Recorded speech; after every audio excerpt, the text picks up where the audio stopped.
Lagos Traffic Radio 96.1 FM. Maritime Today is the program. We set for the conversation, but before then, quickly, let's take you through the latest gist on the road. From our live cameras in the studios, most of the areas are still looking good. Navigating through Ojota is also good, but approaching the construction corridor at Odo Yalaru, you might have it a little bit slow there. Nothing to worry. It's a Saturday, so things are still looking pretty good. Yaba end this morning. It's good movement from Empire inwards Jibowu, Herbert Macaulay Way. From Agnes is also looking good. We have a long queue of vehicles at NNPC filling station just before getting to Sabo Junction. All right, so it appears the queues are resurfacing. Sabo inwards at Dekunle, it's moving pretty fine. Return journey, we also have another queue of vehicles at Total filling station. That's at Alagomeji. But you have one lane that's open for road users, so you need to take note of that if you're driving through that corridor. Jibo inwards Fadeyi is looking pretty good. Likewise for the return journey too. So Jibo inwards Moritala Mohammed is also good, but watch out for another queue of vehicles at MRS filling station. That's at Jibo, though it's not really posing any threat to traffic as the road is wide enough. The long queue of vehicles at NNPC filling station is also there too at the post office before getting to Oyingbo flyover bridge. So the common denominator this morning is that the queues are resurfacing. What's going on? We need to find out really. So watch out for your journey as you navigate through those corridors. Those of you also making use of the Third Mainland Bridge on the return journey heading towards Alakpere and the toll gate, by the time you approach areas like Ifako and Ogudu, things begin to slow down. There's another queue of vehicles around MRS filling station. So you need to watch out for that one too. Aja corridor, quickly before we sink our teeth into the conversation. Travel time from Jubilee Bridge, Aja inwards Abraham, Adesonya down to LBS is still looking good. LBS to Landway is appreciably good as well. And then from there, heading towards Ogidon and ShopRite, Crown Estate, Awoyaya, as well as Lakowe and Elekon Junction, extending to the T Junction. All those areas are still looking good for now. Okay then, so we'll be serving you more L-Pains as they come in from time to time. But today, we're going to be taking the discussion to another level because we're trying to see how we identify the role of our professionals. There's so many professionals that are involved in the maritime industry, and they are all contributing their own quota towards the development of Nigeria. So today, we're trying to identify the place of marine engineers and surveyors in the maritime industry. And joining me right now in the studio, I have engineer Israel Obadan, who is the president, Association of Marine Engineers and Surveyors, AMIS. Nice to have you in the building, sir. Good morning. Thank you very much. And how are you doing? Very well, thanks. Okay, you need to get much closer to the microphone so that we can hear you very well. How was the journey here, by the way? Smooth. Today being Saturday, so I didn't have much traffic problem. All right. From what side of town were you traveling from? From Aja. Aja. Oh, that's the last update I just gave right now. Okay, yes. So things are still looking good within that corridor. Yeah, for now. All right. So we have another person joining us who is, his name is synonymous with the Federal Capital Territory. So Mr. Abuja Kato is here. He's the secretary, Association of Marine Engineers and Surveyors, AMIS. Nice to have you, sir. Good morning. Good morning, listeners. All right. Mr. Abuja, you stay here, but Abuja in Lagos, not in Abuja. Is that correct? Well, that is Abuja in Lagos. Okay. I know in Abuja. So you are a marine surveyor, I suspect? That's correct. Okay. Because I know that Mr. Bada is a marine engineer. So you are a marine surveyor. And considering the fact that this association represents both surveyors and engineers. Yeah, I'm actually a marine engineer as well. Oh, yes. Yeah, you're a marine engineer as well? That's correct. Oh, okay. So this designation is marine engineers and surveyors? Yes. That's correct.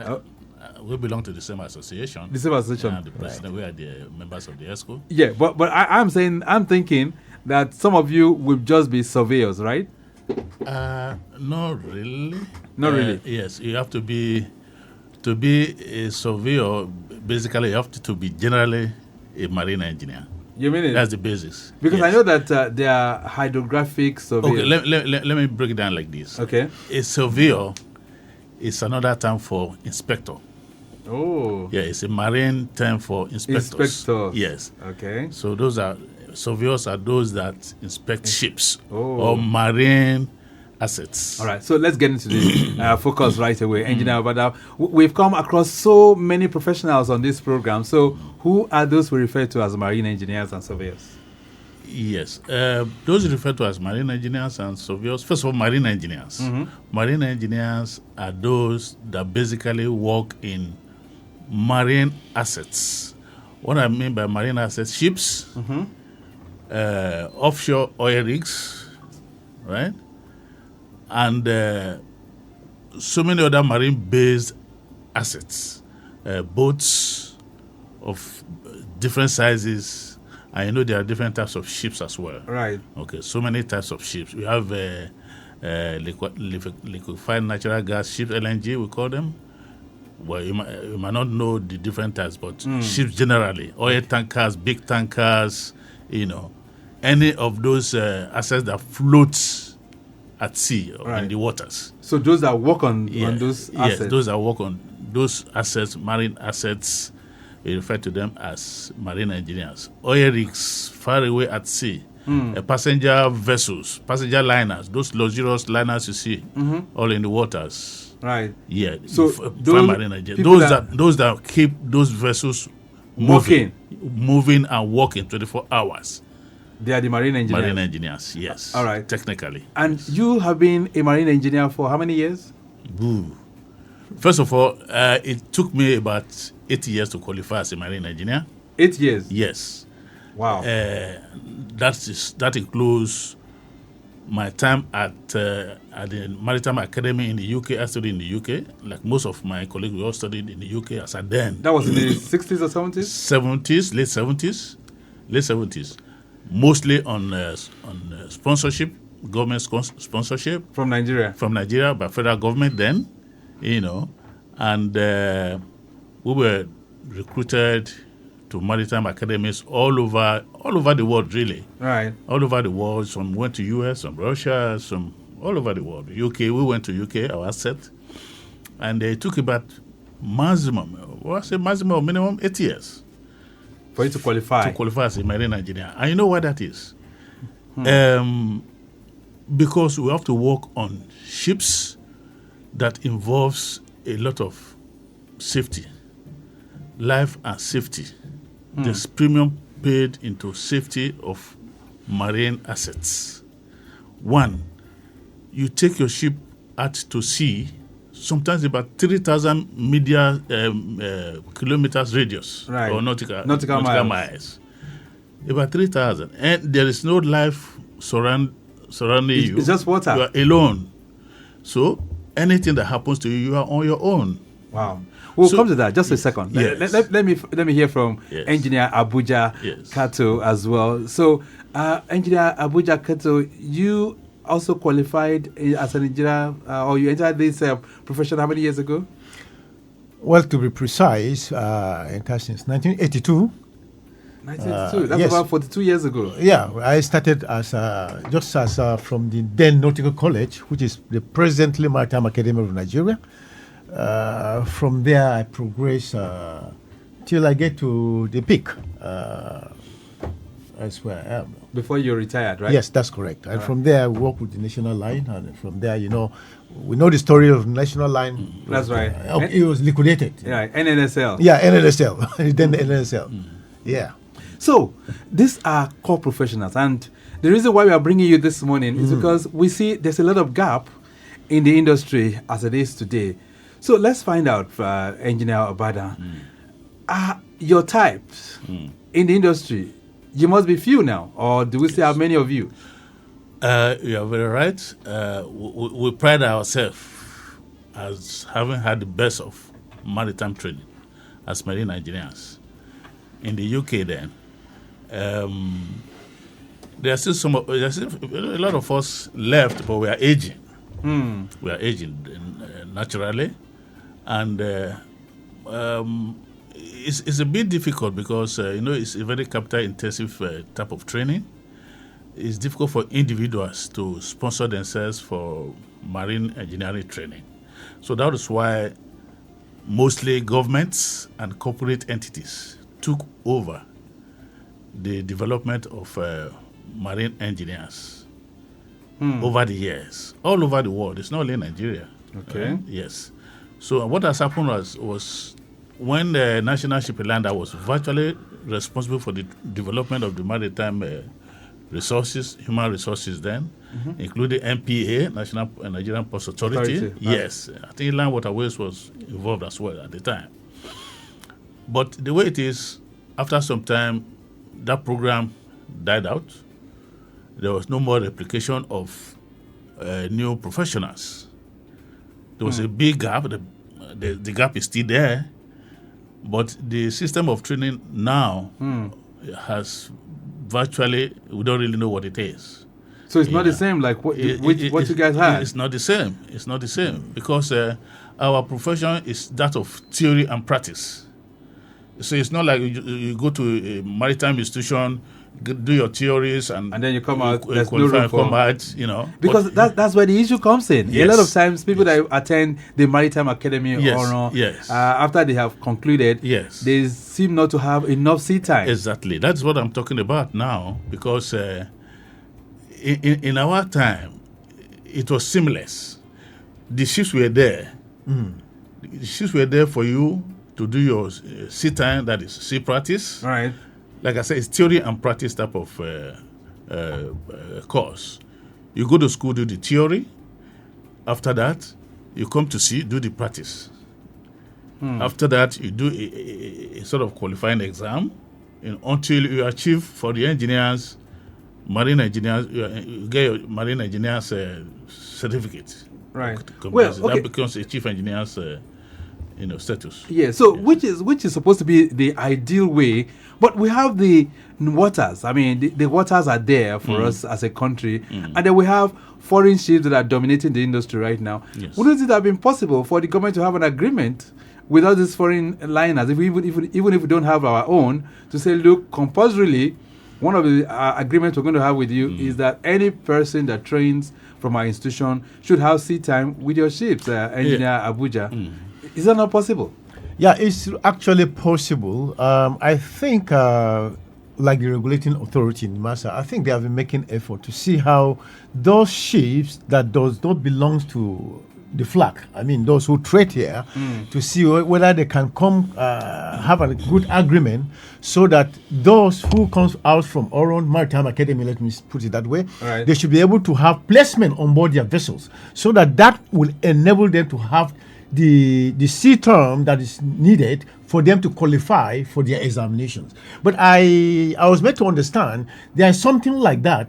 But then, as the president has said here, there has been a very, very big gap of training, and which I don't know whether the present administration will be able to close off that gap. It's a serious issue. So let's talk about the present administration now and the maritime sector as a whole. Engineer Bada, yes. How would you describe the industry as it stands today, the maritime domain?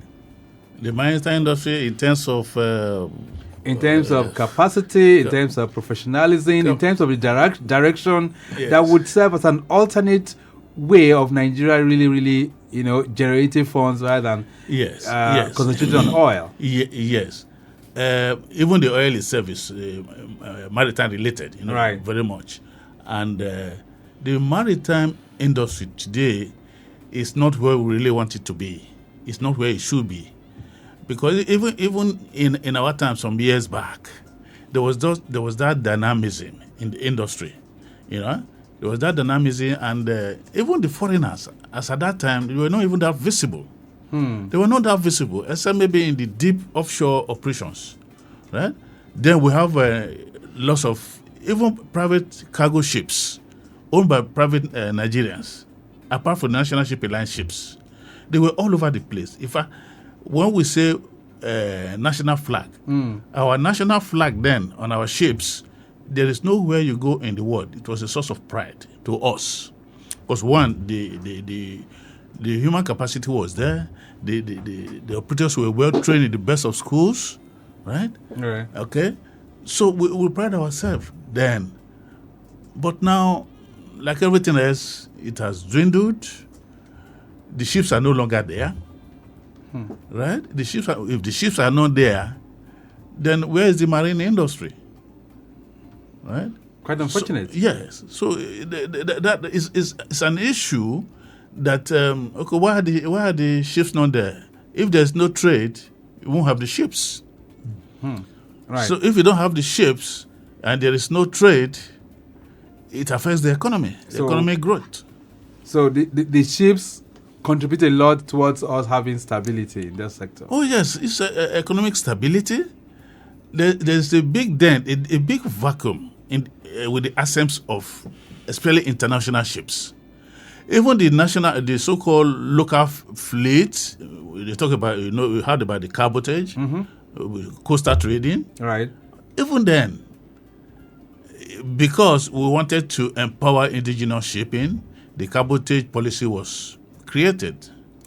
Even at that, we are still finding fault with that. That's very true, because up to now, yes, indigenous ship owners have not been able to tap into that fund. This is 20 years down the line. Okay, and we've always said that to empower indigenous maritime operators to develop the indigenous maritime industry, the government must put in some incentives. Every country in the world has done it.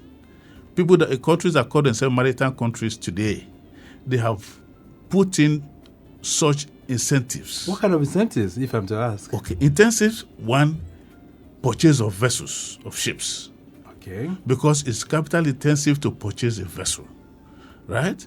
So, because of that, the government could have a financing system, a financing model to empower the indigenous players at a very low percentage as well as interest. Yes. All right. So that's a major issue. So that means that this government should be looking at how to revive the cabotage law so that indigenous ship owners can be able to get these assets. But Engineer Abuja, let me get back to you. So as it stands right now, we're not having that. What is desperately needed? We talk about the national, that's the NLSL. Okay, just a second. There's a caller. Hello there. Good morning. Yes, good morning. All right, what's your name? Yeah, my name is Femi. Oh, Femi, how are you doing? I'm very good. All right, Femi, this is Maritime Today, and I have Engineer Israel Obadan and Engineer Abuja Kato, both of them from the Association of Marine Engineers and Surveyors, and we're looking at their roles in the maritime industry. You have any questions for them? Right. Yeah, I just tuned in not too long ago. Okay. What I just want to ask them is about career opportunities. Okay. I have a younger sibling who is interested in, maritime engineering, marine engineering rather. So I want to know if they have any educational programs or training programs, provided by the AMA. The association. For someone like my younger brother here that wants to, like an aspiring marine engineer. All right. So where are you calling from, Femi? I'm calling from Allen. Allen, all right. Thank you so much. Yeah. All right. Okay. So do we have this kind of opportunities? Yes. The maritime industry is very, very vast. It's very vast. You can work in the ships, but again, let me state it here. Marine engineers are normally trained in specialized institutions. They are not the type of professionals you go to university, any university, get an engineering degree. So a civil engineer cannot work as a marine. I've just told you, it took us about 8 years to qualify. Right. You understand? So, and it's a structured type of training for the profession. The curriculum we follow are designed internationally by the United Nations under the International Maritime Organization. All right. So, Engineer Abuja, what institutions can his brother attend? Well, basically, we have one of the premier institutions, that is Maritime Academy of Nigeria. In Oron? Yes, in Oron. And I can understand they are offering marine engineering in a School of Oceanography and Technology here in Lagos here. Okay. And I think they are private institutions. I think there is one in Port Harcourt. That's offering that as well. Yeah. I think they are offering that. Okay. So I think he can. It's a good way, a good career if the guy decides to venture into it anyway. But the road is very, very long. So, but somebody has to exercise a good patience actually, because the moment you finish the first course, the first part of it, you will be required to go for a sea training to have a certain experience. Because the moment he goes to the class now, he will be going to the theory, but he will just be imagining what exactly they are telling him. But by the time they give him time, he goes for a sit down, he will now start practicalizing what is being taught. All right, then. Lagos Traffic Radio 96.1 FM. Maritime Today is the program, and today we are digging deep to reflect a bit on the place of marine engineers and surveyors in the maritime industry. I have Engineer Israel Obadan here with me. He's the President, Association of Marine Engineers and Surveyors, and I also have with me Engineer Abuja Kato, both of them from the same association. We're going to take a short break right now. When we return, it'll be time to expand the discuss beyond the studios. We also have your input as well. That will be on 08099 120777 and 09153877127. Right. So the association, I understand they're coming up with something shortly. What is that? We'll be finding out from them as well. Nigerian Shippers Council, they to serve you well. No matter the problem, we go solve them for you. Yes, so the Nigerian Shippers Council, they feel in a parole now for every level. And as soon as goods, they move from port A, go enter port B with a measure within on a needle. For the Nigerian Shippers Council, we don't sharp proper to fit hear you wella, work with you wella, and help you fit serve your customers them better, no matter where them day. As we country port economic regulator, the Nigerian Shippers Council get every now to fit make government consider the problem where shippers them they face. Visit we office for number 4 or to buy your daily show your daily. Papa, email us for nsc@shipperscouncil.gov.ng. We website now www.shipperscouncil.gov.ng. Allow us on top 0818-888-8895 or 0703-584-6468. For you, we Nigerian Shippers Council with a meeting for the port of Nanid. From A to B, from A to B, from north to south, from north to south, from east to west, from east to west, from port to port, from port to port.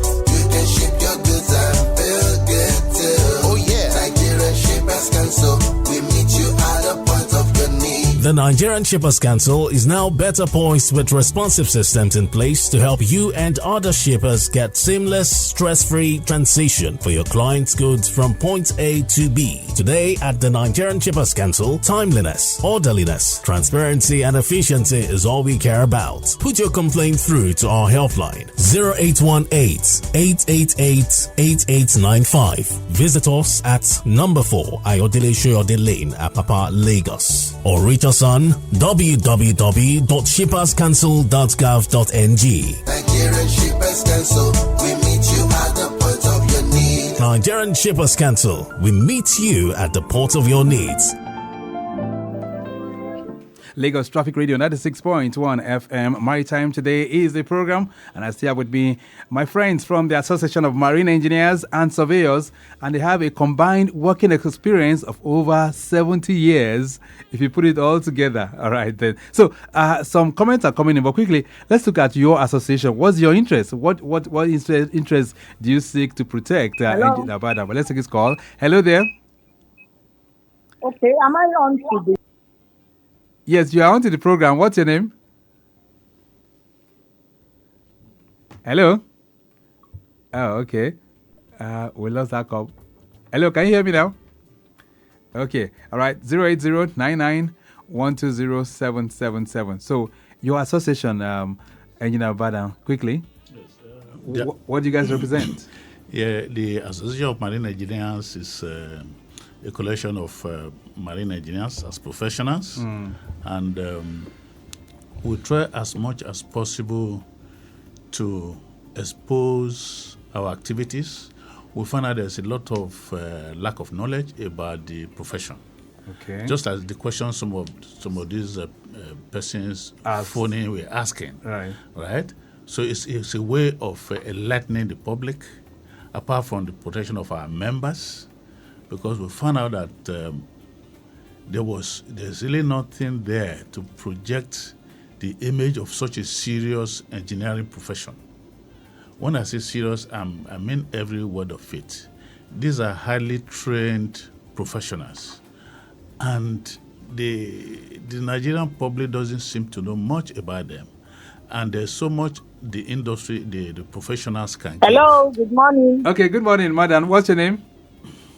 My name is Ngozi. Ngozi, where are you calling from?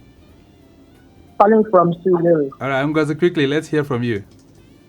Okay.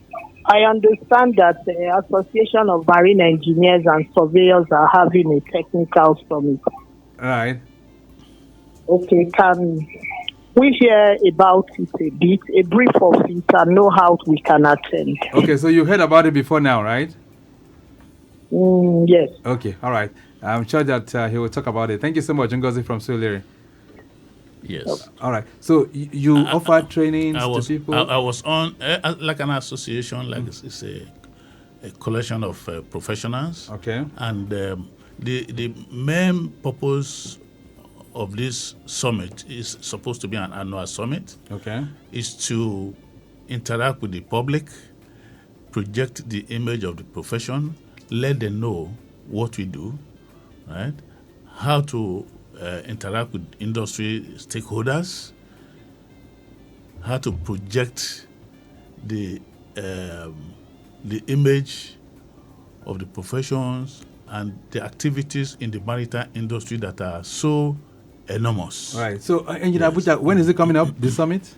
Yeah, basically it's coming up on the 19th of September 2024. Okay, that's barely a month from now. 19th. And where will it be holding? 19th.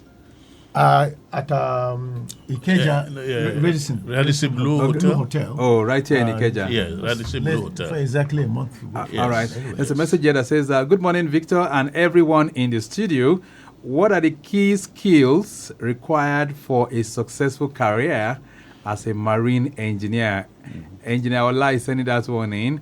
Maybe you need to take note of that. This one says, hi, Victor.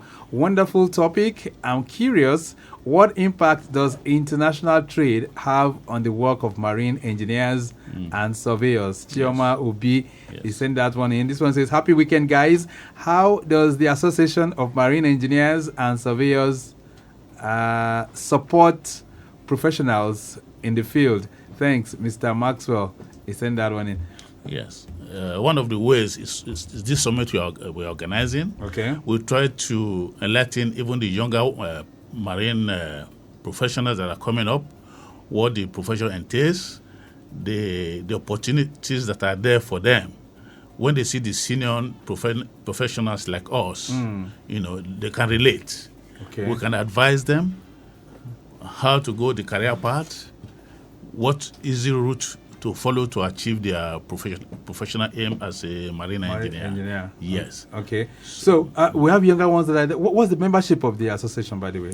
Right now, both. Don't forget, we have them both local and international. The profession is such that is so international in the sense that we have membership all over the world, let me just say. Right. Not just the UK, but they are mostly concentrated in the UK because that used to be our training base. Ah. Yes. Up to now, they are there and they are members, active members. So if you put a figure to it, are you up to Yes. 500? No, for now, both local and international, we should be about 300. To 300. Yes, All right. yes. So when do you guys meet? Do you have regular meetings? Oh, yes. That's why we are there as the ESCO running the association. We have our secretariat for now. Where is the In secretariat? our Papa GRA, number 1A North Avenue. Okay. Yeah, Papa GRA. That's where our secretariat is. We meet every month. First week of every month. Right. I really feel happy that I'm hosting you guys this morning. But as we round off, because time is not really our friend, Engineer Abuja, what's the message to people out there for us to get it right in the maritime industry? What's the message, Engineer Abuja? Yeah, basically for us to get it right, one must determine this is the path I want to go for straight away. Because if you are not convinced this is where you want to go, then along the way you start making mistakes here and there and there and there. You know, so once you determine that way, go for it and continue. It's not easy, but at the end, you will laugh at me. All right. And Engineer Obadan, the president, what's your parting thoughts to our listeners this morning? The parting thought is that it's an interesting profession. It's a profession, like he said. Once you go into it, you're able to scale the early hurdles. Early hurdles in the sense that at first, the sea can be very threatening. The sea itself, as you see, as calm as it is, it can be very threatening. And like I always tell people, it's like going to the war front when you take that ship to sea. So you have to have that courage to overcome the fear. It has that order of fear in it. Okay, but that shouldn't deter them from going on board. Exactly. Because at the end of the day, it's a beautiful profession.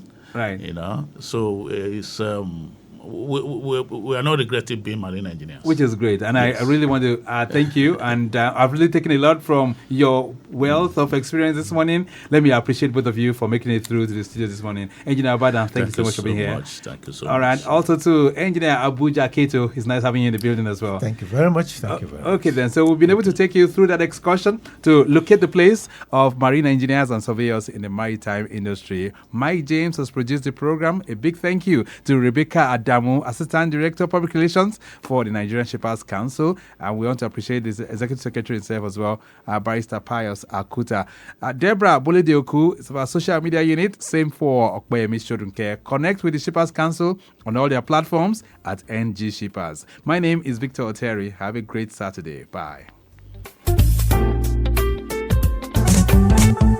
A to B, from A to B, from north to south, from north to south, from east to west, from east to west, from port to port, from port to port. You can ship your goods and feel good too. Oh yeah, Nigerian Shippers Council, we meet you at the point of your need. The Nigerian Shippers Council is now better poised with responsive systems in place to help you and other shippers get seamless, stress-free transition for your clients' goods from point A to B. Today at the Nigerian Shippers Council, timeliness, orderliness, transparency and efficiency is all we care about. Put your complaint through to our helpline 0818-888-8895. Visit us at number 4 Ayodele Shoyode Lane, Apapa, Lagos, or reach us on www.shipperscouncil.gov.ng. Nigerian Shippers Council, we meet you at the point of your need. Nigerian Shippers Council, we meet you at the port of your needs.